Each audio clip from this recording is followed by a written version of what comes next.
Salut à tous et merci d'avoir cliqué sur cette vidéo. On va parler ici des plus gros succès au box-office de l'année. Allez, bonne vidéo!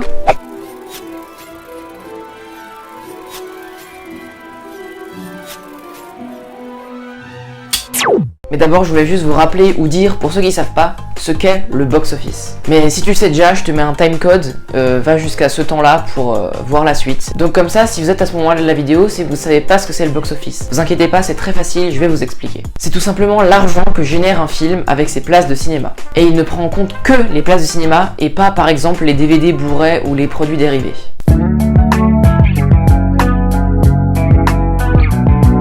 Alors en 10e position, nous avons Fast and Furious Hobbs & Shaw qui a rapporté 0,752 milliards de dollars. Ce qui est déjà énorme et c'est que la 10e place du classement. Ensuite on a Star Wars 9, mais vu qu'il est encore à l'affiche, il peut encore rapporter de l'argent et monter. Donc pour l'instant je le mets à cette place, mais peut-être que dans les semaines qui suivent, il va augmenter. Et il a quant à lui rapporté à l'heure où je tourne 1 milliard de dollars. Alors en 8e place, on a Aladdin, le film le plus rentable de Will Smith, qui a rapporté 1,055 milliards de dollars. Et maintenant voici peut-être l'une des plus grosse surprise de l'année, le Joker effectivement est à la 7e place et a rapporté 1,68 milliard de dollars. Et c'est Toy Story 4 qui le dépasse de très peu et occupe donc la 6e place du classement. Ce film animé de Disney Pixar a rapporté 1,073 milliards de dollars.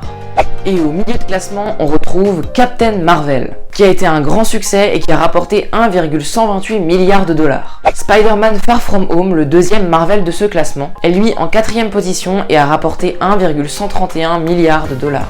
Nous arrivons maintenant sur le podium et à la 3e place nous retrouvons La Reine des Neiges 2. Elle a effectivement été une digne succession au premier volume et a rapporté 1,373 milliards de dollars.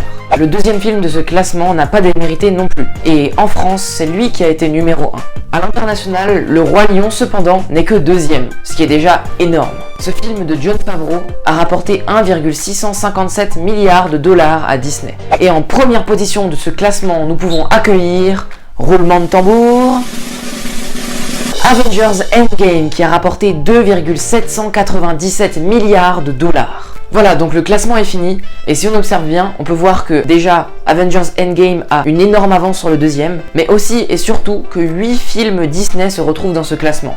Bon ben merci beaucoup d'avoir regardé cette vidéo. Si elle t'a plu, tu peux mettre un pouce bleu et t'abonner, comme ça fait un peu grossir la chaîne et ça me fait plaisir. Donc vraiment fais-le en fait. Ensuite tu peux aussi mettre un commentaire si t'as envie de dire un truc. En attendant, il me reste plus qu'à te dire, allez, coupez!